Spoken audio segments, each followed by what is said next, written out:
حضرت تمیم داری رضی اللہ تعالیٰ عنہ بیان کرتے ہیں کہ ہم نبی اکرم صلی اللہ علیہ وآلہ وسلم کی بارگاہ اقدس میں حاضر تھے کہ ایک اونٹ بھاگتا ہوا آیا اور نبی اکرم صلی اللہ علیہ وآلہ وسلم کے سر انور کے پاس آ کر کھڑا ہو گیا، جیسے کان میں کوئی بات کہہ رہا ہو۔ آپ صلی اللہ علیہ وآلہ وسلم نے فرمایا، اے اونٹ پرسکون ہو جا، اگر تو سچا ہے تو تیرا سچ تجھے فائدہ دے گا، اگر تو جھوٹا ہے تو تجھے اس جھوٹ کی سزا ملے گی۔ بے شک جو ہماری پناہ میں آ جاتا ہے اللہ تعالیٰ بھی اسے امان دے دیتا ہے، اور ہمارے دامن میں پناہ لینے والا کبھی نامراد نہیں ہوتا۔ ہم نے عرض کیا، رسول اللہ صلی اللہ علیہ وآلہ وسلم یہ اونٹ کیا چاہتا ہے؟ آپ صلی اللہ علیہ وآلہ وسلم نے فرمایا، اس اونٹ کے مالکوں نے اسے ذبح کر کے اس کا گوشت کھا لینے کا ارادہ کر لیا تھا، یہ ان کے پاس سے بھاگ آیا ہے اور اس نے تمہارے نبی صلی اللہ علیہ وآلہ وسلم سے محبت مانگی ہے۔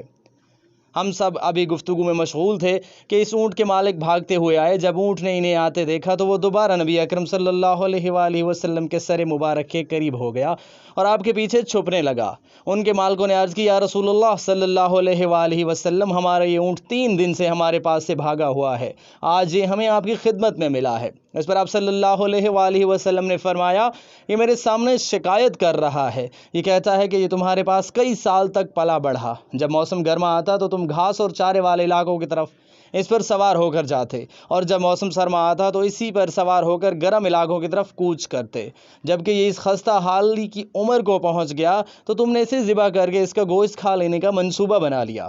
انہوں نے عرض کیا، خدا کی قسم یا رسول اللہ، یہ بات بالکل اسی طرح ہے جیسے آپ نے بیان فرمائی۔ اس پر نبی اکرم صلی اللہ علیہ وآلہ وسلم نے فرمایا، ایک اچھے خدمت گزار کی اس کے مالکوں کی طرف سے کیا یہی جزا ہوتی ہے؟ وہ عرض گزار ہوئے، یا رسول اللہ صلی اللہ علیہ وآلہ وسلم، اب ہم نہ اسے بیچیں گے اور نہ ہی اسے ذبح کریں گے۔ اس کے بعد آپ صلی اللہ علیہ وآلہ وسلم نے اس اونٹ کو 100 درہم میں خرید لیا اور پھر فرمایا، اے اونٹ جا، تو اللہ تعالیٰ کی رضا کی خاطر آزاد ہے۔ اس اونٹ نے نبی اکرم صلی اللہ علیہ وآلہ وسلم کے سر مبارک کے پاس اپنا منہ لے جا کر کوئی آواز نکالی تو آپ نے فرمایا آمین، اس نے پھر دعا کی، آپ نے فرمایا آمین، اس نے پھر دعا کی، آپ نے فرمایا آمین۔ اس نے جب چوتھی مرتبہ دعا کی تو آپ دیدہ ہو گئے، آپ کی آنکھوں سے آنسو بہنے لگے۔ ہم نے عرض کی، یا رسول اللہ صلی اللہ علیہ وسلم، یہ اونٹ کیا کہہ رہا ہے؟ آپ نے فرمایا، اس نے پہلی دفعہ کہا، اے نبی مکرم صلی اللہ علیہ وآلہ وسلم، آپ کو اسلام اور قرآن کی طرف سے بہترین جزا عطا فرمائے۔ میں نے کہا آمین۔ پھر اس نے کہا، اللہ تعالیٰ قیامت کے روز آپ کی امت سے اسی طرح خوف کو دور فرمایا جس طرح آپ نے مجھ سے خوف کو دور فرمایا۔ میں نے کہا آمین۔ پھر اس نے دعا کی کہ اللہ تعالیٰ دشمنوں سے آپ کی امت کے خون کو اسی طرح محفوظ رکھے جس طرح آپ نے میرا خون محفوظ فرمایا۔ اس پر آپ نے پھر آمین کہا۔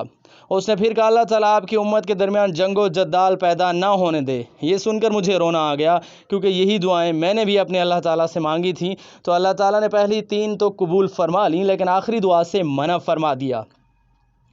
جب جبرائیل نے مجھے اللہ تعالیٰ کی طرف سے خبر دی کہ میری یہ امت آپس میں جنگ کر کے فنا ہوگی، جو کچھ ہونے والا ہے قلم اسے لکھ چکا ہے۔